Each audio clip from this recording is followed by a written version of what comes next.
नमस्कार दोस्तों, स्वागत है आपका YouTube channel AB digital info में। दोस्तों इस वीडियो में हम आपको दिखाने वाले हैं लाइव आईटीआर फाइल करना। आईटीआर 1 यहाँ पर हम आपको लाइव दिखा रहे हैं। ये आईटीआर 1 जो होता है सभी इंडिविजुअल्स के लिए होता है, चाहे आप गवर्नमेंट जॉब पे हो, प्राइवेट जॉब पे हो या इंडिविजुअल हो, पेंशनर हो, कोई भी हो। ठीक है, तो आप कैसे अपना आईटीआर फाइल कर सकते हैं, कंप्लीट जानकारी इस वीडियो में आपको मिलेगी। तो सबसे पहले आपको इस वेबसाइट पर आ जाना है। इस वेबसाइट का लिंक मैं डिस्क्रिप्शन बॉक्स में दे दिया, या गूगल पर डाल दीजिएगा इनकम टैक्स इंडिया ई फाइलिंग .gov.in। जैसा डाल देंगे, इसके बाद सर्च करेंगे, आप इस पेज पर आ जाएंगे। यहाँ पर एक पॉपअप खुलेगा, इसको आपको कैंसिल कर देना है। यहाँ पर देखिएगा 3 ऑप्शन आपके पास खुल करके आएंगे। अगर आप पहली बार आईटीआर फाइल कर रहे हैं तो आपको पहले रजिस्टर करना होगा। रजिस्टर कैसे करना है उसके लिए हमने अलग से वीडियो बना दिया हुआ है, आई बटन पर डिस्क्रिप्शन बॉक्स में लिंक मिल जाएगा, उसको आप लोग देख लीजिएगा, रजिस्टर कर लीजिएगा। हमारा यहाँ पर पहले से अकाउंट बना हुआ, तो यहाँ पर हम लॉगिन पे क्लिक कर लेते हैं। जैसे लॉगिन पे क्लिक कर लेंगे, अब आपके सामने यहाँ पर यूजर आईडी और पासवर्ड मांगा जाएगा। यूजर आईडी में आपका अपना पैन कार्ड होता है, जो पैन कार्ड का नंबर होता है वो आपको डालना है। पासवर्ड जो आपने रजिस्ट्रेशन करते समय डाला होगा वो डालना है। यहाँ पर बॉक्स में एक कैप्चा कोड डालना होता है, इसके बाद लॉगिन पर क्लिक कर देना है। लॉगिन करने के बाद इस तरीके से पॉपअप खुलेगा। यहाँ पर कह रहा है आप प्रोफाइल अपडेट करना चाहते हो तो कंटिन्यू पे क्लिक करें। हमने यहाँ कंटिन्यू पे क्लिक कर दिया। यहाँ पर आप अपनी डिटेल्स देख लीजिए, कुछ अगर गलत लिखता तो यहाँ से आप अपडेट कर सकते हैं, नहीं तो स्किप कर दीजिए। यहाँ से हमने यहाँ पर स्किप कर दिया है। इसके बाद इस तरीके से आपके सामने डैशबोर्ड खुल करके आ जाएगा।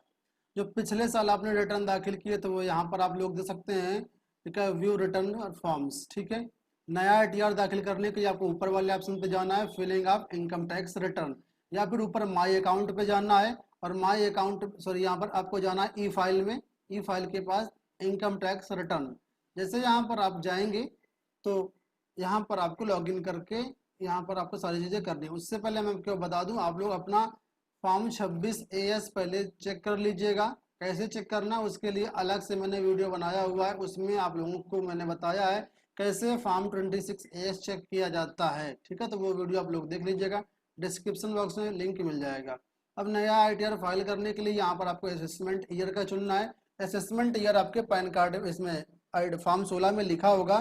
तो यहाँ पर जो करंट असेसमेंट ईयर चल रहा है 2021 चल रहा है।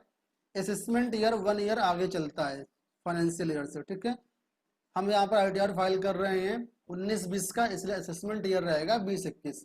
आईटीआर फॉर्म नंबर कौन सा चूज करना है, तो गवर्नमेंट एम्प्लॉय, प्राइवेट एम्प्लॉय से इंडिविजुअल के लिए आईटीआर 1 होता है। ठीक है, फिलिंग टाइप में आपको सब्जेक्ट यहाँ पर सेलेक्ट करना है original and revised return. Submission mode में ऊपर वाला सेलेक्ट करना है प्रिपेयर एंड सबमिट ऑनलाइन। इस तरीके से जैसे आप क्लिक कर देंगे, आपके सामने नीचे इस तरह पेज खुलेगा। यहाँ पर बोलेगा आपकी जो पहले से बैंक अकाउंट यहाँ पर लिस्टेड है, जहाँ पर आप बैंक रिटर्न पाना चाहते हैं, इनकम टैक्स रिटर्न, तो यहाँ पर आपको इस बॉक्स को चेक कर देना है और यहाँ पर कंटिन्यू पे क्लिक कर देना है। ठीक है, इसके बाद इस तरीके से पॉपअप मैसेज आएगा, आपकी सहमति मांगेगा ये। यहाँ पर चेक बॉक्स को क्लिक करना है, इसके बाद कंटिन्यू पे क्लिक कर देना है। इसके बाद आप आईटीआर फॉर्म के होम पेज में आ जाएंगे। अब यहाँ पर कई सारे टैब दिए गए, इन अलग अलग टैब में आपको यहाँ पर फॉर्म भरना है। यहाँ पर आप लोग देख सकते हैं, सबसे पहले पार्ट में आपको इंस्ट्रक्शन यहाँ बोला गया है। सेकंड पार्ट में पार्ट ए जनरल इन्फॉर्मेशन के बारे में। थर्ड पार्ट यहाँ पर जो कंप्यूटेशन ऑफ इनकम टैक्स के बारे में। फोर्थ सेक्शन जो है टैक्स डिटेल्स के बारे में। फिफ्थ सेक्शन जो है टैक्स पेड एंड वेरिफिकेशन है। फिर शेड्यूल डीआई के बारे में है अगला टैब। फिर शेड्यूल 80D है। फिर शेड्यूल 80G है। इसके बाद लास्ट में शेड्यूल 80GGA है। इस बार कई सारे टैब ये जो अलग से ऐड किए गए हैं, काफ़ी कुछ चेंजेस इस बार पिछले वर्ष की अपेक्षा हुआ है। तो मैं जो चीज़ें बता रहा हूँ ध्यान से समझिएगा, नहीं तो फिर आप लोग दिक्कत कर लेंगे। ठीक है, अब जनरल जो इंस्ट्रक्शन इनको आप पढ़ना चाहें तो पढ़ लीजिए, नहीं तो इसको आपको क्या करना है, सेकंड टैब पे जाना है पार्ट ए जनरल इन्फॉर्मेशन में। ये आपका मेन पार्ट है, यहाँ पर सारी चीज़ें आपको ध्यान से देखना है। PAN card by default auto fill होकर के आ जाएगा, नाम वगैरह भी ऑटो फिल आकर के आ जाएगा, इसमें आप चेंजमेंट नहीं कर सकते हैं। आधार नंबर यहाँ पर आएगा, आधार नंबर में चेंजमेंट कर सकते हैं। इसके अलावा डेट ऑफ बर्थ में कोई चेंजमेंट नहीं कर सकते हैं। मोबाइल नंबर, ईमेल आईडी आपकी आ जाएगी जो पहले से पड़ी होगी यहाँ पर। इसमें अगर आपकी चेंज हो गया मोबाइल नंबर या ईमेल आईडी तो इसको आप लोग चेंज कर सकते हैं। एड्रेस भी यहाँ पर डिफॉल्ट आपका आ जाएगा। नीचे की तरफ आएंगे तो यहाँ पर बोला नेचर ऑफ एम्प्लॉयमेंट, तो यहाँ पर 4-5 ऑप्शन मिल जाएंगे। अगर आप सेंट्रल गवर्नमेंट एम्प्लॉय हैं तो सेंट्रल गवर्नमेंट चूज करना है। स्टेट गवर्नमेंट एम्प्लॉय है तो स्टेट गवर्नमेंट, पब्लिक सेक्टर में काम करते हैं तो पीएसयू का यहाँ पर अलग से ऑप्शन दिया गया है। पेंशनर है तो ये ऑप्शन है। इनमें से कोई नहीं है, प्राइवेट एम्प्लॉय है तो आप लोग यहाँ पर अदर्स ऑप्शन चुनिएगा। और इनमें से भी कोई नहीं है तो नॉट अप्लीकेबल चूजिए, जैसे आपकी फैमिली पेंशन आती है या कोई और इनकम है कहीं से, उसके लिए आप लोग यहाँ पर नॉट अप्लीकेबल पर चूज करिएगा। ठीक है, यहाँ पर हम जिसका फॉर्म भरा है स्टेट गवर्नमेंट के अंतर्गत आते हैं, स्टेट गवर्नमेंट चूज कर लिया है। यहाँ पर फील्ड अंडर सेक्शन में जो है इसको यही रहने दीजिएगा, on or before due date. ठीक है, अगर आप ड्यू डेट के पहले यहाँ पर फॉर्म भर रहे हैं तो यहाँ पर ये चीजें कुछ नई ऐड की गई हैं, तो इसमें आपको 3 चीजें ध्यान से समझना है।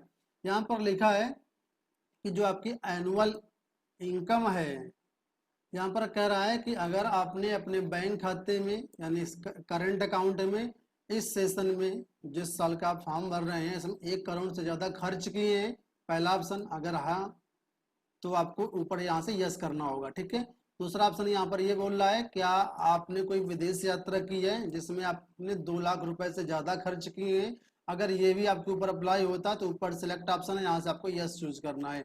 तीसरा यहाँ पर है क्या आपने जो बिजली का बिल दिया है वो 1 लाख से ज्यादा का बिजली का बिल आया है, अगर ये भी है तो आपको यहाँ से यस करना है। इन तीनों चीजों में से कोई भी अगर आपके ऊपर अप्लाई होता है तो यहाँ से आपको यस ऑप्शन चुनना है। इसके बाद यहाँ से आप उसको यस यस जो अप्लाई होता है यस नो कर सकते हैं, लेकिन हमारे ऊपर ये अप्लाई नहीं होता तो यहाँ पर हम नो ऑप्शन को चुनेंगे।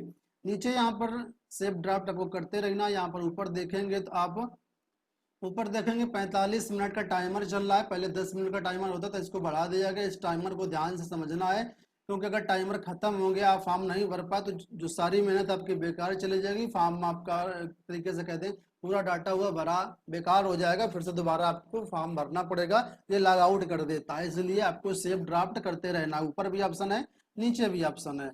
अब यहाँ पर बोल रहा है कि computer season of income tax, ये बहुत इंपॉर्टेंट कॉलम है, यहाँ पर आपको सारे इनकम डिटेल्स वगैरह आपको भरनी है। ठीक है, अब दोस्तों यहाँ पर देखिए B1 सेक्शन है, यहाँ पर आपको सैलरी की डिटेल्स भरनी है।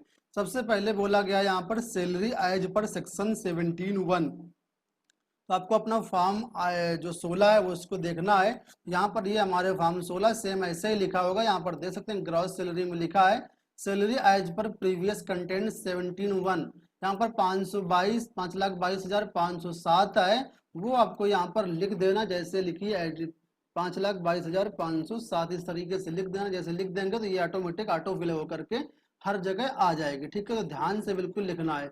इसके बाद देखिए 72 में कितनी सैलरी है, 73 में कितनी सैलरी है, तो यहाँ पर 0 है। यहाँ पर देखिए ऑप्शन है 72 में कितनी सैलरी है तो यहाँ 0 रहने देते हैं, 73 में कितनी सैलरी है तो 0 रहने देते हैं, क्योंकि हमारे फॉर्म 16 में ये मेंशन नहीं है। सारी चीजें आपको बिल्कुल फॉर्म 16 के अनुसार यहाँ पर भरनी है। इसके बाद यहाँ पर देखिए सी ऑप्शन में है profits and leave of salary as per section 17(3), तो यहाँ पर आपको चूज करना है कि कौन कौन से अलाउंसेस आपके ऊपर लागू होते हैं, जैसे लीव ट्रैवल कंसेशन है या डेथ कम रिटायरमेंट ग्रेचुटी रिसीव्ड है, यानी यहाँ बहुत सारे आपको जो अलाउंसेस हैं वो यहाँ पर दिए गए, जो आपके ऊपर लागू होता है वो आपको यहाँ पर भरना है। तो हमारा कैंडिडेट जो है इनके ऊपर ये सारे कुछ भी नहीं लागू होता है तो यहाँ पर हम छोड़ देंगे। आपको यहाँ से अगर एक लागू होता है तो यहाँ पर सेलेक्ट कर लेना है, और यहाँ पर जो लागू होता है उसको इस तरीके से भरना है, उसका अमाउंट यहाँ पर भरना है। अगर 2 अलाउंसेस तो यहाँ ऐड पे क्लिक करना है, फिर से यहाँ पे चूज करना है, और जो लागू होता है उसका अमाउंट अपने हिसाब से यहाँ पर भरना है। लेकिन हमारे ऊपर ये दोनों लागू नहीं होते हैं तो यहाँ पर हमने इसको चूज कर लिया है। ठीक है, अब यहाँ पर देखिए नीचे आप देखेंगे तो ये सेक्शन कंप्लीट हो जाएगा आपका। यहाँ पर फिर ये आएगा एंटरटेनमेंट अलाउंसेस, अगर आपके ऊपर कोई लागू होता है फॉर्म 16 में आपके लिखा है तो यहाँ पर आप लोगों को भरना है। हमारे में नहीं है क्योंकि आप लोग देखेंगे तो यहाँ पर आप लोग देख सकते हैं एंटरटेनमेंट अलाउंस 0 है, और टैक्स ऑन एम्प्लॉयमेंट ये भी 0 होता है, हमें इसकी भरने की जरूरत नहीं है। ठीक है, इसके बाद तीसरे में B2 सेक्शन में आएंगे। यहाँ पर पूछ रहा है ग्रॉस रेंट रिसीव्ड, अगर आप कोई किराए के मकान मतलब किराए का मकान आप उठाए हैं किसी को किराए पे, तो वहां से जो आपको पैसा मिला है उसको यहाँ से आपको पहले सेल्फ ऑक्यूपाइड जो भी है उसको यहाँ से सेलेक्ट करके आपको यहाँ पर उसको भरना होगा। ठीक है, टैक्स पेड किया किसी लोकल अथॉरिटीज को तो यहाँ पर आपको उसका भरना है, तो हमारे ऊपर ये भी लागू नहीं होता तो इसको हम छोड़ देते हैं। ठीक है, इसके बाद नीचे है interest payable on borrowed capital. अगर आपने कोई होम लोन लिया हुआ है, जैसे अधिकतर लोग क्या करते हैं हाउसिंग फाइनेंस करवा लेते हैं, तो यहाँ पर 2 लाख तक का आपको रिबेट मिल जाता है इंटरेस्ट में, तो 2 लाख यहाँ पर आप लोग यहाँ पर भर सकते हैं, ठीक है। लेकिन हमारे ऊपर ये अप्लाई नहीं होगा तो हम यहाँ पर छोड़ देते हैं। एरियर्स वगैरह कुछ अगर आपको रिसीव हुआ है पिछले साल तो 30% लेस करके, तो वो यहाँ पर आप लोग उसको भर सकते हैं। चलें, इसके बाद फिर आता है मेन इनकम तीसरा, इनकम फ्रॉम अदर सोर्सेज। अगर अदर सोर्सेज कोई इनकम है तो यहाँ पर आपको भरना है। जैसे यहाँ पर कोई बैंक से इनकम होती है, बैंक खाते से, एफडी से, तो यहाँ पर आपको ऑप्शन मिल जाए। जैसे इंटरेस्ट फ्रॉम सेविंग अकाउंट है, यहाँ पर इंटरेस्ट फ्रॉम सेविंग अकाउंट, और आप लोग अपना जो सेविंग अकाउंट, जितने भी सेविंग अकाउंट है सब में टोटल कर लीजिए कितना कितना आपका बन रहा है, वो यहाँ पर आपको भरना होगा, ठीक है। लेकिन हमारा जो कैंडिडेट है उन्होंने अपना कुछ भी दिखाया नहीं है इसमें सेविंग अकाउंट का, तो इसको फिलहाल हम छोड़ देते हैं, क्योंकि सारी चीजें हमें फॉर्म 16 के अनुसार ही भरनी होती हैं, ठीक है। तो हमारे ऊपर ये भी लागू नहीं होता है। और अगर इसमें आपका कहीं और से कोई इनकम होती है, ऐड ऑप्शन पे जाकर के यहाँ पर आप जो आपके ऊपर अप्लाई होता है पोस्ट ऑफिस खाते से या फैमिली पेंशन से या नहीं उधर से, तो यहाँ से आप लोग चूज कर सकते हैं अपने हिसाब से, ठीक है। तो यहाँ पर हमारे ऊपर अप्लाई नहीं होता है, तो इसको हमने यहाँ से डिलीट कर दिया, ठीक है। अब यहाँ पर नीचे आएंगे, यहाँ पर ग्रास इनकम आपको दिखा दिया 4,72,507। ये ऐसी इनकम है जिस पर अब आपको टैक्स देना पड़ेगा। स्टैंडर्ड डिडक्शन जो यहाँ पर 5,000 होता है वो ऑटोमेटिकली यहाँ पर हो गया है हमारा, तो इनकम हमारी टैक्सेबल बनी है 4,72,507। अगर फॉर्म 16 में देखेंगे तो यहाँ पर भी लिखा हुआ है 4,72,507, मानी हमारा जो डेटा बिल्कुल अपने फॉर्म 16 के अनुसार मैच कर रहा है, ठीक है। अब यहाँ पर आपको आना है, कुछ ये पार्ट इन्होंने अलग से जोड़ा है कि आपने देखा होगा कोविड-19 के कारण इस बार सरकार की तरफ से गाइडलाइंस जारी की गई थी कि अगर 31 मार्च तक आपका कोई पेंशन LIC वगैरह है तो आप उसको बाद में भी पेड कर सकते हैं। तो अगर आपने 1 अप्रैल से लेकर के 31 जुलाई तक बाद में पेड किया है तो उसकी डिटेल्स आपको यहाँ पर भरनी होंगी। उसके लिए यहाँ पर आपको सेलेक्ट करना होगा। इसके बाद यहाँ पर बोला गया 80C के अंतर्गत, यानी LIC हो गया, पेंशन फंड हो गया, PPF हो गया, यहाँ से कितना अपने पैसा इन्वेस्ट किया हुआ, इन्वेस्टमेंट की डिटेल आपको यहाँ पर देनी है। तो हमारे जो कैंडिडेट है इनका इन्वेस्टमेंट जो है वो GPF में और GPS में है, GIS में है, सामूहिक जो बीमा होता है। कुल मिलाकर के इनका 1,02,446 है। तो यहाँ पर हम डाल देते हैं 1,02,446 इस तरीके से, ठीक है। जैसे यहाँ पर डालेंगे ऑटोमेटिक ये कंप्यूट कर लेगा यहाँ से। एक चीज आपको मैं और बता दूं, यहाँ पर अगर आप थर्ड सेक्शन में दिखाते हैं इनकम फ्रॉम अदर सोर्सेज में, यहाँ पर बैंक अकाउंट आप चूज करते हैं, जितना आप यहाँ पर अमाउंट डालेंगे उतना का आपको रिबेट भी मिल जाता है। रिबेट वाला है आपको लेने के लिए आपको यहाँ पर दिखाना है interest from saving account in case of other than resident senior citizens. तो यहाँ पर आपको उतना ही अमाउंट डालना होता है। जैसे सपोज करो इनकम में अपनी बैंक अकाउंट की सेविंग अकाउंट से इनकम 5,000 है तो यहाँ भी 5,000 डालेंगे, और यहाँ पर अदर सोर्सेज में भी इनकम 5,000 यहाँ पर डालेंगे इस तरीके से। लेकिन हमारे केस में नहीं है तो फिलहाल हमें इसको छोड़ देना है, ठीक है। इस तरह से दोस्तों वीडियो लंबा जरूर हो जा रहा है, लेकिन आप लोग इसको पूरा ध्यान से देखिएगा तभी आपको सारी चीजें समझ में आएंगी। तो फिलहाल हमारा ये हो गया। और इसमें कई बोल रहा है कि क्या क्या जैसे 80D में आपका कुछ है, 80CC में कुछ है, तो हमारा इसमें कोई कुछ नहीं है, सिर्फ 80C ही है, वो भी हमने इस वहाँ पर मेंशन कर दिया 1,02,446 रुपए, ठीक है। अब यहाँ पर नीचे आ जाना और कुछ नहीं करना। अब यह बता रहा है कि आपकी जो टोटल इनकम बनी है इसमें आपका ब्याज देना पड़ेगा, टैक्स देना पड़ेगा 37,0060, ठीक है। तो ये हमारा बिल्कुल ओके है, इसमें अब हमें कुछ नहीं करना है। तो ये हमारा ओके हो गया। इसको अब नीचे आएंगे तो यहाँ पर ऑटोमेटिक ने टैक्स भी लगा दिया कि आपका टैक्स जो है वो 6,003 रुपये बन रहा है। अब यहाँ पर देखिए जो हमारा टैक्स है वो 0 हो गया, क्योंकि इस बार 5 लाख तक की इनकम में आपको छूट मिलेगी। अगर 5 लाख तक की आपकी टैक्सेबल इनकम बनती है, तो हमारे कैंडिडेट की यहाँ पर 3,70,000 ही बन रही थी, इसलिए यहाँ पर रिबेट मिल गई है 87A के अंतर्गत 6,003 रुपए की, और टैक्स हमारा यहाँ पर 0 हो गया। नीचे सेव ड्राफ्ट आपको क्लिक कर देना है, ठीक है। अब फिर से चलना है ऊपर की तरफ और यहाँ पर अगले सेक्शन में जाना है टैक्स डिटेल्स में। टैक्स डिटेल्स में यहाँ पर जाएंगे तो जो आपने टैक्स जमा किया हुआ है वो टैक्स डिटेल्स यहाँ पर आपको भरना है। लिखा है details of tax detected at source, यानी जो कटा होगा बाय डिफॉल्ट पहले तो ये आ जाता है, नहीं आता तो यहाँ पर आप लोग भर सकते हैं, वैसे आ जाता है ये, ठीक है।